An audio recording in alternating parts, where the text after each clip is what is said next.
ഇന്നലെ എൻ്റെ പിറന്നാൾ ദിവസമായിട്ട് എനിക്ക് ഇങ്ങനൊരു ഭാഗ്യം കിട്ടി. ഞാനും കണ്ണേട്ടനും ഒന്നിച്ച് ഊഞ്ഞാലാടിയിട്ടാ വരുന്നേ. ഓണത്തിന്റെ കടം അങ്ങനെ വീട്ടിയിടൂ.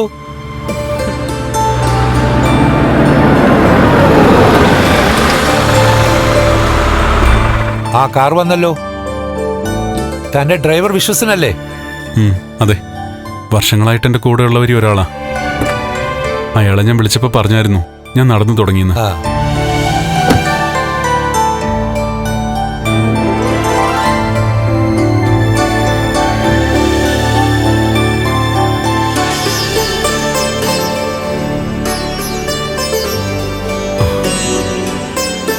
റോയി, ഇനി നിങ്ങൾക്ക് വലിയ ബുദ്ധിമുട്ടൊന്നുമില്ല.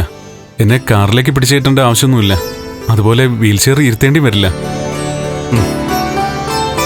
എനിക്കിപ്പോ നടക്കാൻ പറ്റുന്നുണ്ട്. എന്ന് വെച്ച് പറഞ്ഞതൊക്കെ ഓർമ്മയുണ്ടല്ലോ.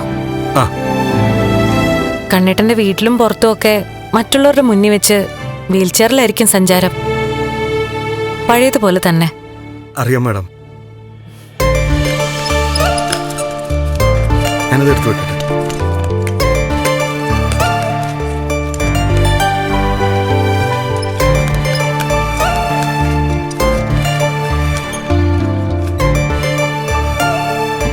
സാറേ, ഞാൻ പറഞ്ഞല്ലോ, നേരെ ഇയാളുടെ വീട്ടിലോട്ടാണ് ഞങ്ങൾ പോകുന്നേ.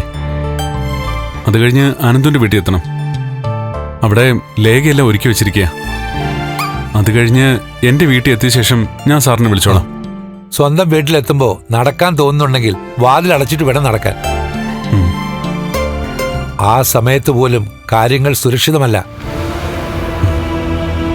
ഇവിടെ മേഘനെന്ന് പറയുന്ന ഒരുത്തൻ താമസിച്ചപ്പോഴുള്ള കാര്യങ്ങൾ അറിയാലോ. അവൻ ചെറിയ വിടവിലൂടെ പോലും അകത്തെ കാര്യങ്ങൾ കാണാനാണ് ശ്രമിക്കുന്നത്.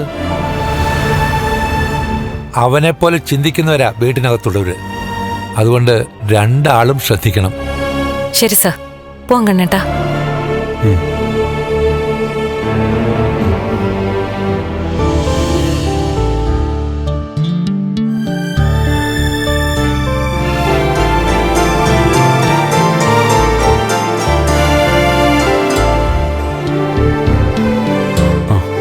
ഇയാളുടെ അമ്മയെ കണ്ടിട്ട് ഞാൻ നേരെ അങ്ങ് വരാം.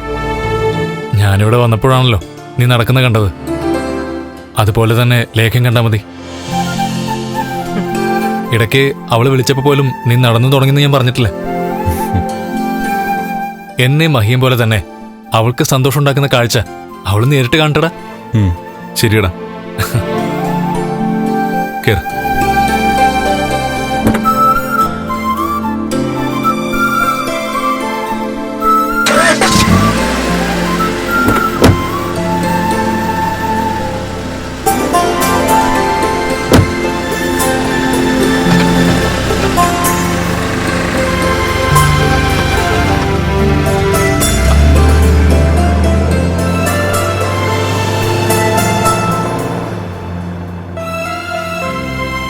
സാറേ, ഞാനും അങ്ങോട്ട്.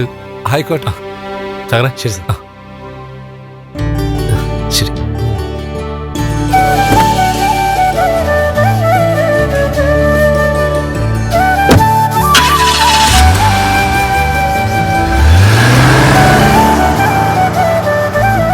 അങ്ങനെ വലിയൊരു ദൗത്യം പൂർത്തിയായി. ജീവിതത്തിൽ ഞാൻ ഇത്രയധികം സന്തോഷം അനുഭവിച്ച നിമിഷങ്ങളില്ല ജയബാല. ജയബാലം വാ.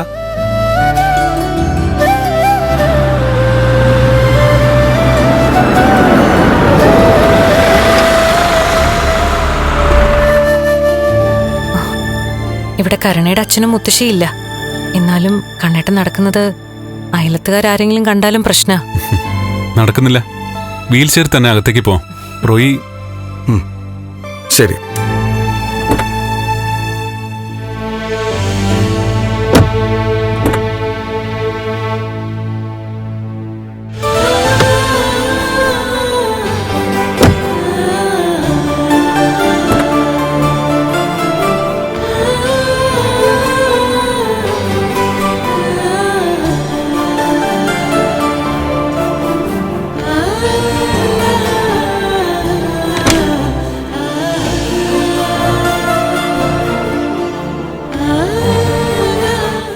വന്നോ?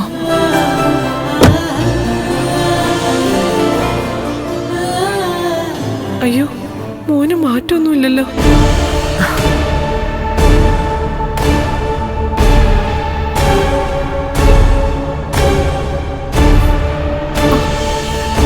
തൃക്കാർത്തികയായിട്ട് മോനെ നടത്തിക്കൂന്നൊക്കെയാണല്ലോ തോമസ് സാർ പറഞ്ഞത്. പിന്നെ എന്തു പറ്റിയെന്തോ.